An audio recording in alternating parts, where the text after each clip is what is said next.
Hi and welcome to Beyond the 90 channel with me, Aben.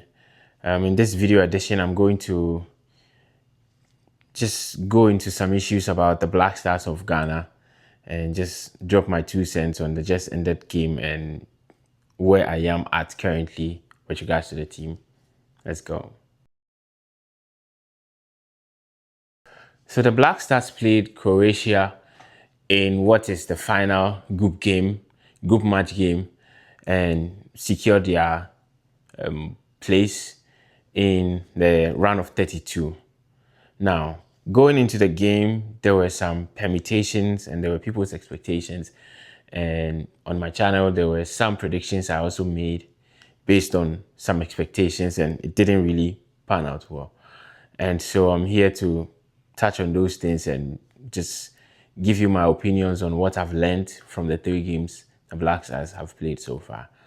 So first of all, Carlos Queiroz, with regards to the backstory, he came in quite a hurried manner and he's not had time with this team actually. And so he's getting to find out what the team is as the tournament goes. Now, in the first game against Panama, the end justified the means. Ghana won the game in the end. So whatever transpired in between then, everybody forgot about that. The second game against England, it was a case of don't lose the game. Ghana didn't lose the game. And the players that is executed the plan to the T. And so we felt great that he frustrated England. The last game against Croatia, there were permutations about what Ghana should do. And even though by losing the game, the Ghanaian fans got some of the things they wished for, that is not going to Canada so that Thomas Partey can play. But did the coach approach the game with the right mindset? I don't think so. I think it was an opportunity lost. Hear me out. Carlos Queiroz has stayed with Semenyo and Jordan Ayew together in the front line. They've been the only consistent players in the front line. In the first game, he played Nuama Kamaldeen. In the second game, he brought on Inaki Williams. In the third game, he repeated Kamaldeen again. Jordan and Semenyo have been the mainstay. So far, Antoine Semenyo has not really set the world ablaze. And so I expected that in the Croatia game, Carlos would set up in a way that would inure to the benefit of Semenyo so that he can kick the World Cup running. But he set up in a negative way, and in the end, Ghana lost, so it didn't really make sense. Now, is Carlos Queiroz a one-trick pony? Is he a one-trick pony? Against Colombia, we will find out. But as we speak right now, people can be high on, yeah, we've qualified and what have you, and we've avoided Portugal. But have we actually missed an opportunity in the last game to fine-tune stuff and kind of dress rehearse for the next stages of the game? Has that opportunity been missed? Or is Carlos Queiroz unable to change, and so no opportunity was missed? He was going to do that anyway. Like, where are we right now? I feel like it was a missed opportunity. But then it's only a missed opportunity if the coach had other ideas. It's looking to me like he's a one-trick pony. And so we are not performing to the best of our abilities, the Black Stars, that is. We are not the sum of our parts, actually. The team is playing unified. They are playing together on the pitch. But I think they can offer more than what they are offering so far. And into the knockouts, Ghana is going to have to win games. There's not going to be the place for you to just sit back and defend. You're going to have to win games. And so, is Carlos Queiroz going to stick to his guns and keep playing Jordan up? Or is he going to move to a lineup that's going to make the front line fluid? By the way, I like Jordan, but I believe in horses for courses. And currently, in quote, the horse that is Jordan is not fit for the cause. So can you put him on the bench and then depending on game state, you introduce him to swing the game to our advantage instead of playing him and giving the same performance? I have no issues with Jordan. I like him. I like the way he plays. But at the moment, I think the team needs something else that he's not offering, which is why I would have expected the coach to put him on the bench. But again, is Carlos Queiroz a one-trick pony? If he is, then we're going to see Jordan in the next game, and I don't think it's going to help the team. With the 3 games Ghana has played so far, they have played well after they've introduced the subs, which is not a reasonable thing for me. If Ghana tries that is Ghana going to try that in the knockout stages? I guess we'll find out. I hope not, but I guess we'll find out.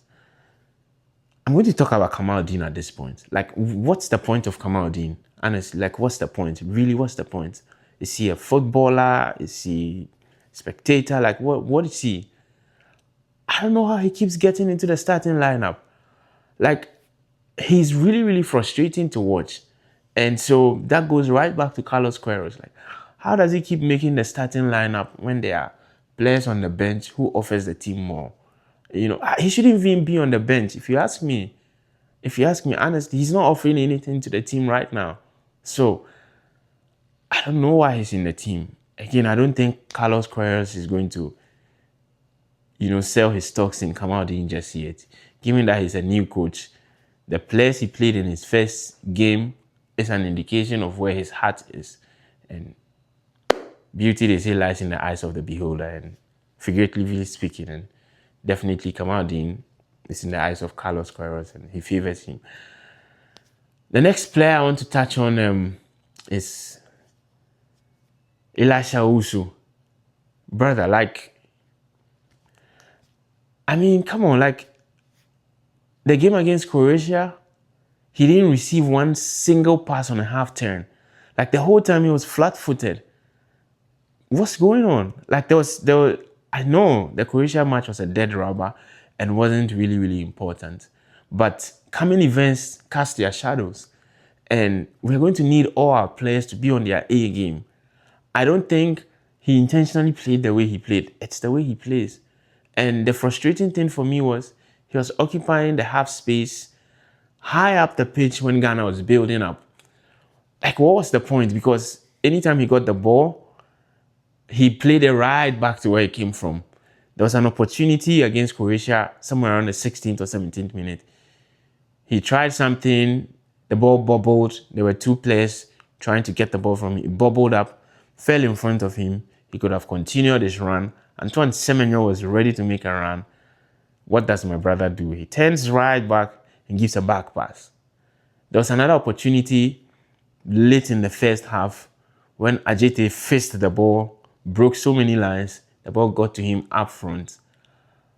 Only for him to give the ball right back to one of the center backs. Like, all that work done, because 90, he just reverses the ball, but he just recycles, and he seems like he doesn't move easily. And so going forward, I think he's going to have to up his game, or the coach is going to have to look at him again. If he were a car, I would think he would just have the reverse gear, no drive, because all his passes keep going back. So he's a fan of reverse, I guess, no forward movement. And so the next games, I don't want to see him. I don't want to see him in any of our games, except, of course, we're trying to protect the leader and bring him on.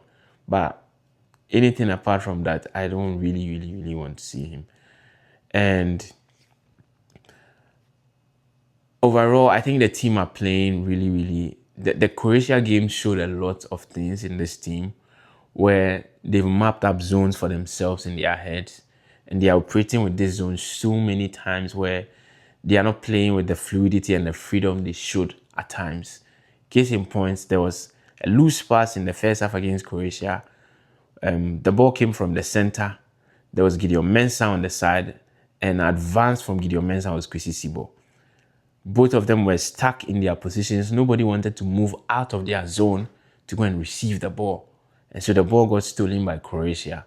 And I mean, luckily nothing came out of it, but I would expect them to, as much as you want to remain, like give fidelity to the system, you also have to, you're a footballer. And I would hope Carlos Queiroz would give them that bit of initiative on the pitch where, based on your reading and your intuition of the game, if it demands that you become bold and move into a certain zone, I think you should.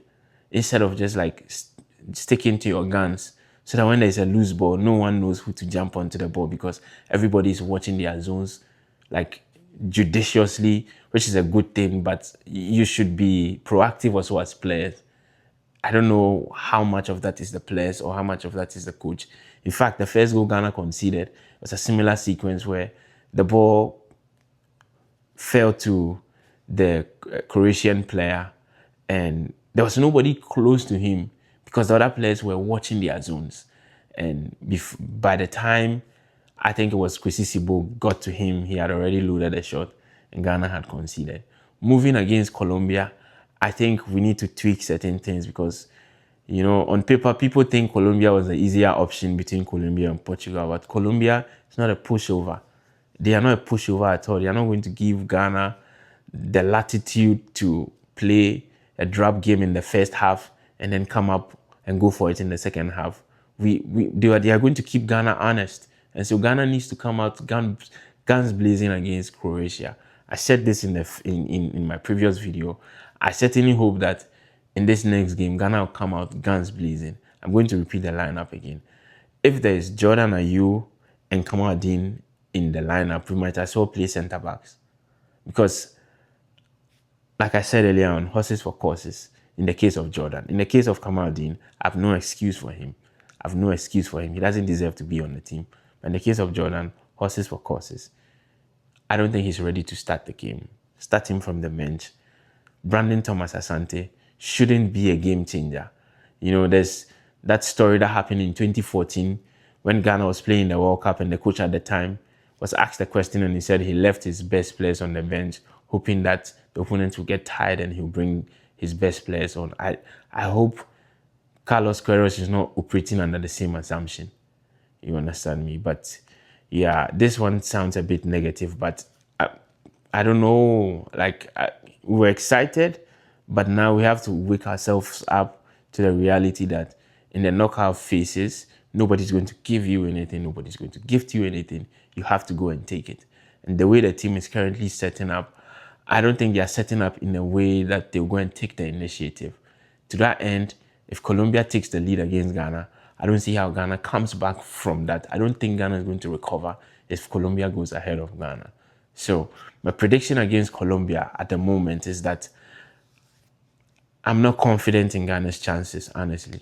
Ghana has a team to go against Colombia, but I'm not confident in our chances based on the 3 games the coach has played and his leaning and his proclivities with regards to what he goes for in the games. He plays all the 3 games the same way.